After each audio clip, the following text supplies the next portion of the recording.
మన ప్రభువును ప్రియరక్షకుడైన యేసుక్రీస్తు నామమునకే మహిమ కలుగును గాక. Jesus with has ministries Telugu YouTube channel వీక్షిస్తున్న మీ అందరికీ మా హృదయపూర్వకమైనటువంటి వందనాలండి. ఈ దినము మరి గుడ్ ఫ్రైడే.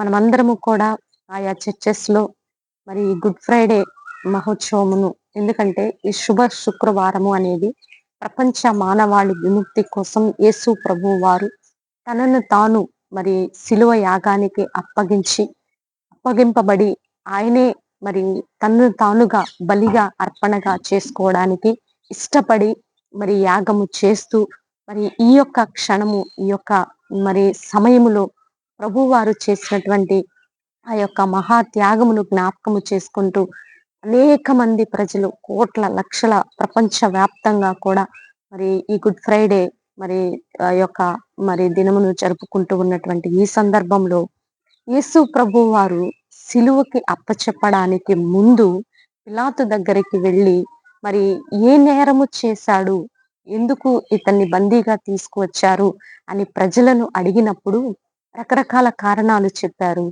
రకరకాలుగా విచారించారు. ఎంత విచారించినను నాలో ఎవరైనా పాపమును స్థాపించగలరా అని ప్రపంచానికి సవాలు విసిరినటువంటి యేసు ప్రభు వారి దగ్గర ఎవరు కూడా ఆ యొక్క సమయంలో సరి అయిన తీర్పు చెప్పలేకపోయారు. కానీ ఈ యొక్క భయంకరమైనటువంటి మరి శిలువ యాగానికి యేసు ప్రభు వారు తన్ను తాను అప్పచెప్పుకోవడానికి ఇష్టపడ్డారు. కాబట్టి తీర్పులో నిలబడ్డారు.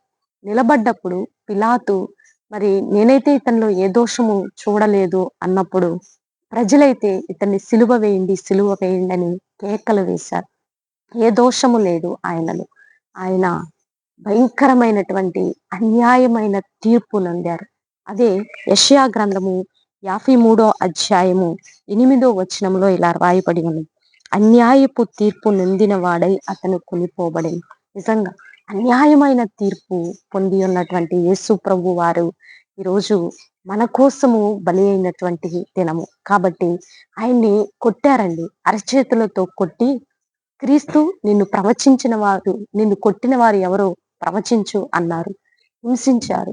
ఆ సిలువకు తీసుకువెళుతున్నప్పుడు ఆయన్ని ఉమ్, మరి వస్త్రము లాగివేశారు, గుద్దారు, ఉమ్మారు, అవమానపరిచారు, ఎంతో హేళనగా ఆయన్ని మాట్లాడారు. అయినా నీ నా కోసము ప్రపంచ మానవాళి శాప పాపము నుంచి విడిపించటం కోసము ఈ అన్యాయపు తీర్పు యేసు ప్రభు వారు పొందారు. అయితే ఈ యొక్క గుడ్ ఫ్రైడే సందర్భంగా మనమేమి మరి సంతోషంగా లేమండి. ఎందుకంటే ఈ యొక్క మధ్య వచ్చినటువంటి భయంకరమైనటువంటి సుప్రీం కోర్టు తీర్పు దళిత క్రైస్తవుల పక్షాన ఎందుకు ఈ తీర్పు భయంకరముగా, ఈ అన్యాయపు తీర్పు యేసు ప్రభు వారు ఎలాగైతే పొంది ఉన్నారో దళిత క్రైస్తవుల పక్షాన కూడా సుప్రీం కోర్టు అన్యాయమైన తీర్పును రిలీజ్ చేసింది. We are respect our supreme court judges. ఎందుకంటే మనము సుప్రీం కోర్టు యొక్క తీర్పుని అలాగే పెద్దలని మనం ఆనర్ చేస్తాం, గౌరవిస్తాం, రెస్పెక్ట్ చేస్తాం. ఎందుకంటే అత్యున్నతమైనటువంటి స్థానం సుప్రీంకోర్టు భారతదేశంలో. So we are respect that. మనం రెస్పెక్ట్ చేస్తున్నాం, గౌరవిస్తున్నాం. కానీ నా యొక్క భావ వ్యక్తీకరణ, నా యొక్క మరి అసమ్మతిని తెలియచేసేటటువంటి అధికారము, ఆ యొక్క హక్కు రాజ్యాంగం నాకును నా టీముకు కూడా కల్పించింది. కాబట్టి ఈ యొక్క Jesus with has ministries YouTube ద్వారా మా యొక్క భావ వ్యక్తీకరణ కూడా చేయడానికి మేము సిద్ధపాటు కలిగి వీడియో చేస్తున్నామండి. ఆర్టికల్ 19 ప్రకారము మన యొక్క భావ వ్యక్తీకరణ చేసే అవకాశం మనకి రాజ్యాంగం కల్పించింది. సో ఈ యొక్క తీర్పు అనేది చాలా అన్యాయమైన తీర్పు అండి. ఎందుకంటే దళిత క్రైస్తవులు ఎక్కడ కూడా బహుగా అభివృద్ధి చెందినట్లు లేదు.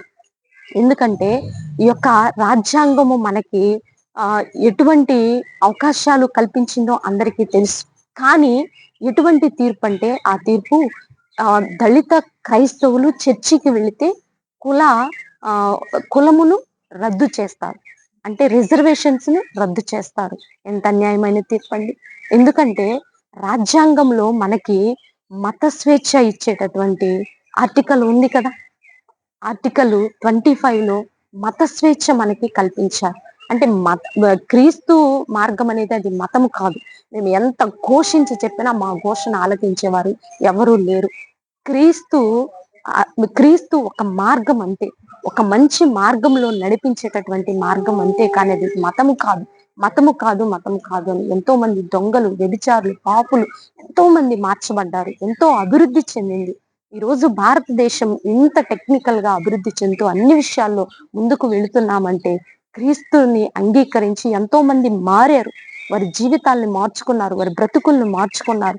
ఆ మిషనరీస్ ద్వారా ఎంతో మంది ఆదరించబడ్డారు. మనము ఈ యొక్క భయంకరమైనటువంటి పరిస్థితుల్లో, ఎందుకంటే ఎక్కడో ఊరి వెలుపల, గవిని వెలుపల ఉన్నటువంటి మరి ఈ యొక్క కుల వివక్షతకు గురి అవుతున్నటువంటి దళితులను ఆదరించింది మిషనరీసేనండి. ఈ యొక్క స్పష్టత ఈరోజు స్పష్టంగా మరి మీ ప్రజలందరి ముందుకు తీసుకురావడానికి మా టీము సిద్ధం కలిగి ఉంది. ఎందుకంటే రాజ్యాంగం మనకు కల్పించిందండి. చట్టం ముందు అందరూ సమానులే అంటున్నారు. మరి కానీ ఎన్నో రకాలైనటువంటి దూషణలకు గురి అవుతున్నాం. ఆర్టికల్ 14 మరి 15 కావచ్చు, అలాగే ఆర్టికల్ 21 మనకి జీవించే హక్కు ఉంది. కానీ దళిత క్రైస్తవుల్ని ఎదగనీయకుండా, దళిత క్రైస్తవుల్ని అనేక రకాలుగా ముందుకు వెళ్ళనీయకుండా సమాజంలో ఎన్నో ఎదుర్కొంటూ ఉన్నాం. ఎన్నో బాధలు ఉన్నాయి. నేను అన్నీ చెప్పలేను, కానీ ఒక 5 పాయింట్స్ మాత్రం మరి దళితులు అన్యాయానికి గురి అవుతున్నారని చెప్పడంలో నేను ఒక 5 పాయింట్స్ ఆర్ 6 పాయింట్స్ మీ ముందుకు తీసుకువస్తాను. ఎందుకంటే రాజ్యాంగం మనకి మరి అవకాశాలు కల్పించింది. అదే అంటారు కండి, దేవుడు వరం ఇచ్చిన పూజారి వరమే లేదన్నట్లు రాజ్యాంగం అయితే అన్ని అవకాశాలు ఇచ్చింది. కానీ దీన్ని అడ్డుకుంటున్నటువంటి ఎన్నో శక్తులు ఉన్నాయి. దళిత క్రైస్తవుల్ని ఎదగనీయకుండా చేస్తున్నారు. చర్చికి వెళితే కులం రద్దు అవుతుందండి. అసలు ఇది ఎంత అన్యాయమైన తీర్పు. మరి ఇలాగా అన్ని క్యాస్ట్‌ల నుంచి, అన్ని కులాల నుంచి క్రైస్తవులు ఉన్నారు. పెద్ద పెద్ద మరి సో కాల్డ్ ప్రీచర్స్ అనబడిన వారందరూ అగ్ర కులస్తులే.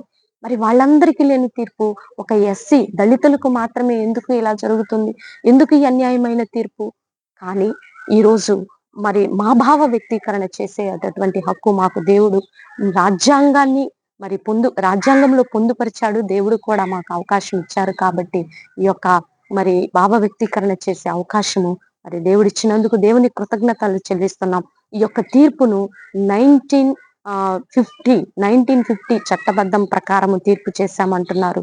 కానీ అది ఆనాడే కుట్రగా, భయంకరమైనటువంటి కుట్రపూరితంగా చేర్చబడిందని, మరి హిందువులుగా ఉంటే మాత్రమే మీకు రిజర్వేషన్లు వర్తిస్తాయని ఆనాడు పొందుపరిచింది. అది రాంగ్ అని మరి ఆల్రెడీ అంబేద్కర్ గారు కూడా మాట్లాడి ఉన్నారు.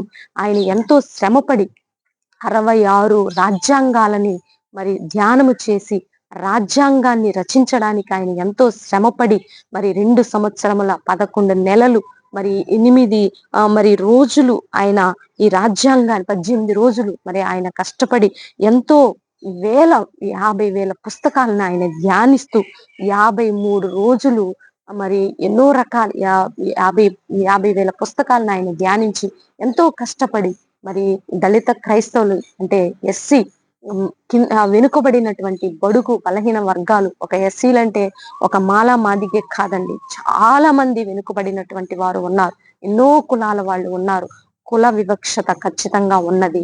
ఈ సమాజంలో కుల వివక్షతను బట్టి ఎన్నో రకాలుగా ఎదుర్కొంటున్నాం, ఎన్నో బాధలు పడుతున్నాం. అవి అనుభవించే వాళ్ళకే తెలుస్తుంది. ఎందుకంటే ప్రత్యేకంగా నేను ఈ యొక్క కుల వ్యవస్థ ఉండటం ద్వారా మరి ఈ ఎస్సీలు కావచ్చు, ఎస్సీలలో ఉంటున్నటువంటి అనేక మంది ఉపకులాలు కావచ్చు, వీరు దేనిలోనూ వెదగలేకపోతున్నారండి. ప్రత్యేకంగా ఫస్ట్ ఆఫ్ ఆల్ నేను ఒక 5 పాయింట్స్ చెప్తాను, చూడండి. ఆర్థికంగా ఎక్కడా ఎదగలేకపోతున్నారండి. ఎక్కడా కూడా ఫైనాన్షియల్ గా వారు స్ట్రాంగ్ గా లేరు. వారు పూర్వపు స్థితి నుంచి, పూర్వము వారి పితరుల నుంచి కూడా పేదరికంలో ఒక రైతు క్రింద బ్రతుకుతూ, ఒక యజమాని కింద బతుకుతూ, వారిచ్చినటువంటి ఏదో మరి బ్రతుకు తెరువును బట్టి బ్రతుకుతున్నటువంటి దినాల నుంచి ఆర్థికంగా ఎస్సీలు లేదా బడుగు బలహీన వర్గాలు ఎక్కడ కూడా అభివృద్ధి చెందినట్లేదు. వాళ్ళు ఆర్థికంగా ఇప్పటికీ వెనకబడి ఉన్నారు. ఎందుకండి చూడండి, పెద్ద పెద్ద పరిశ్రమలు కావచ్చు, వ్యాపారాలు కావచ్చు, ఇప్పుడు క్రిస్టియన్ ప్రీచర్స్ అన్న వాళ్ళు పెద్ద పెద్ద మరి సంఘాలను నడుపుతున్న వారు ఎవరండి? అగ్రకులస్తులే. మరి ఎస్సీకి సంబంధించిన బడుగు బలహీన వర్గాలకు సంబంధించి మంచి ఒక ప్రీచర్ ఉన్నారని చెప్పండి. వారు రకరకాలైనటువంటి డిజిటల్ వర్క్ చేస్తూ రకరకాలుగా వారు మందిరాల్ని చూపిస్తూ ప్రజల్ని ఈ బడుగు బలహీన వర్గాలు ఇచ్చినటువంటి మరి ఆయా కానుకలను బట్టే వారు సంఘాలను అభివృద్ధి చేసుకుంటున్నారు. కానీ మరి ఎస్సీలలో లేదా దళితుల్లో ఒక మంచి ప్రీచర్, ఒక ఇంటర్నేషనల్ స్పీచర్, ఆర్థికంగా అన్ని విధాలుగా అభివృద్ధి చెందిన ఒక్క బోధకుణ్ణి చూపించండి, ఒక్క దైవ సేవకుణ్ణి చూపించండి. ఎవ్వరూ లేరండి. ఆర్థికంగా ఎస్సీలు ఇప్పటికీ ఎదగలేదు. ఇప్పటికీ వారికి వెసులుబాటు లేదు. అలాగే ఎడ్యుకేషన్ పరంగా విదేశాల్లో చదువుతుంది ఎవరండి? పెద్ద పెద్ద చదువులు చదువుతుంది ఎవరండి? డాక్టర్స్ అవుతుంది ఎవరు? లాయర్లు అవుతుంది ఎవరు? ఈ కుల వివక్షతను బట్టి ఎక్కడికి వెళ్ళినా కూడా వాళ్ళకి టాలెంట్ ఉండి కూడా వారు నిరూపించుకోలేకపోతున్నారు. వారు అభివృద్ధి ఎదగనివ్వటం లేదు. ఫస్ట్ ఆఫ్ ఆల్ వాళ్ళకి టాలెంట్ ఉండి కూడా ఎక్కడికి వెళ్ళినా, ఏ రంగంలోకి వెళ్ళినా కూడా వాళ్ళని ఎదగనీయకుండా అణగదొక్కి వేస్తూ, నెట్టివేస్తూ ఏదో చిన్న చిన్న జాబులు చేసుకుంటూ బ్రతుకుతున్నారే కానీ ఎక్కడ వాళ్ళకి అభివృద్ధి లేదు. ఎందుకంటే కేవలం కుల వివక్షతను బట్టి మాత్రమే ఇవన్నీ జరుగుతున్నాయి. అలాగే వైద్యంలో కూడా సరైన వైద్యం లేదండి. వేల లక్షలు పెట్టి మరి వచ్చినటువంటి భయంకరమైన కుదరని రోగాల్ని బట్టి మరి వారు ఎక్కడా కూడా మరి వైద్యం చేయించుకునేటటువంటి అవకాశం లేక మరి మరణాల పాలైపోతూ ఉన్నారు. వైద్యపరంగా సమాజంలో వారికి సరైన విలువ లేదు. ఎక్కడ విలువ ఉందండి? ఎక్కడ ఇప్పుడు చర్చికి వెళుతున్నాం, మేము క్రిస్టియన్స్ అనబడుతున్నాం. క్రిస్టియన్స్ అనబడుతున్న వారు మీ పెద్దలు, పెద్ద పెద్దవారు అగ్రకులస్తుల మధ్య కూర్చోబెట్టుకుంటున్నారా? వారి వారి వారి వారి వారి స్థాయిల్లో వారిని గౌరవించగలుగుతున్నారా? లేదు. ఎక్కడ ఉన్నారంటే ఆ కాళ్ళ కిందే ఉన్నారు. ఎందుకంటే ఆర్థికంగా, విద్యాపరంగా, వైద్యపరంగా, సామాజికంగా, రాజకీయంగా, ప్రత్యేకంగా రాజకీయంగా ఎక్కడన్నా ఎదిగారా? రాజకీయంగా ఎక్కడైనా వారు ఒక 10 సంవత్సరాలు, 15 సంవత్సరాలు ఒక ముఖ్యమంత్రి గాను, ఒక ప్రధానమంత్రి గాను చేసినటువంటి అవకాశం ఉన్నదా?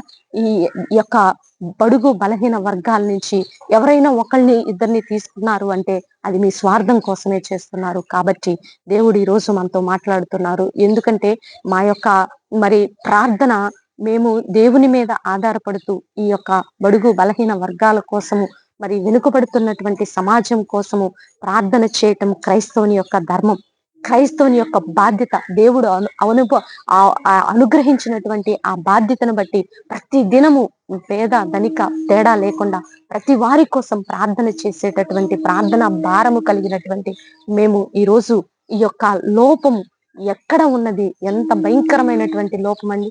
ఎక్కడ ఆర్థికంగా కానీ, వైద్యపరంగా కానీ, విద్యాపరంగా కానీ సమాజంలో సరి అయిన విలువ ఉందండి.